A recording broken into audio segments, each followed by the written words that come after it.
ছাত্র রাজনীতি দিয়ে শুরু, শেষমেশ নাম জড়ালো গুলশানের চাঁদাবাজিতে। রাজধানীর অভিজাত এলাকায় সমন্বয়ক পরিচয়ে চাঁদা তুলতে গিয়ে হাতে নাতে ধরা পড়েছেন আব্দুর রাজ্জাক বিন সোলাইমান রিয়াদ।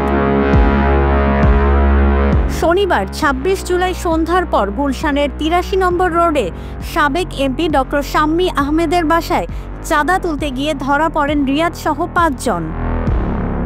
জানা গেছে, কয়েকদিন আগে তারা ওই বাসায় গিয়ে ৫০ লাখ টাকা দাবি করেন। প্রথম দফায় ১০ লাখ টাকা নেন। শনিবার বাকি টাকা আনতে গেলে ঘটনাস্থলেই পুলিশের কাছে ধরা পড়েন তারা।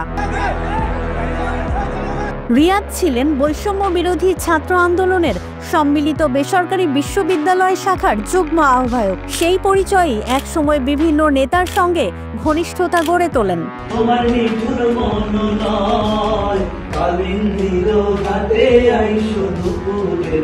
কিন্তু ছাত্র রাজনীতির সেই প্ল্যাটফর্মের আড়ালে তিনি ধীরে ধীরে জড়িয়ে পড়েন নানা অনিয়মে। এমন অভিযোগ উঠেছে তার নামে। তার গ্রামের বাড়ি নোয়াখালীতে তাকে নিয়ে চলছে নানা আলোচনা সমালোচনা। ৪ ভাই বোনের মধ্যে রিয়াদ সবার ছোট। বাবা জীবিকা নির্বাহ করেন, কখনো রিক্সা চালিয়ে, কখনো কৃষিকাজ করে। রিয়াদের মা বলেন, গ্রাম থেকে রিয়াদকে পড়াশোনার জন্য টাকা পাঠাতে হয়। ছেলের গ্রেপ্তারের ঘটনায় মর্মাহত তিনি। রিয়াদ তো লেখাপড়া করে, রিয়াদের তো আমরা টাকা দেওয়ান লাগে, রিয়াদের আমরা টাকা আর টাকা দেওয়ান লাগে, এর খাবার সব কিছু রিয়াদের দেওয়ান লাগে না। এত পরে এত বেসরকারিতে পড়ে গেছে, সরকারিতে ভোটে তাই দেওয়ান লাগবে না।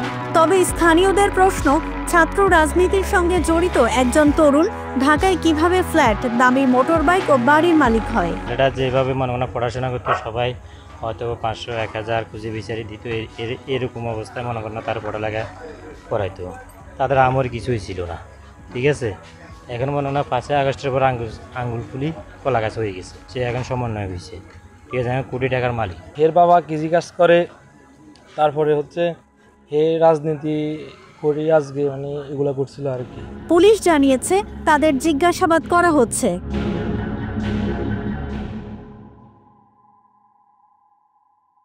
ওয়ালটন এখন দেশের সীমানা পেরিয়ে পৌঁছে গিয়েছে ৫০টিরও বেশি দেশে। ওয়ালটন, ঘরে ঘরে বিশ্বজুড়ে।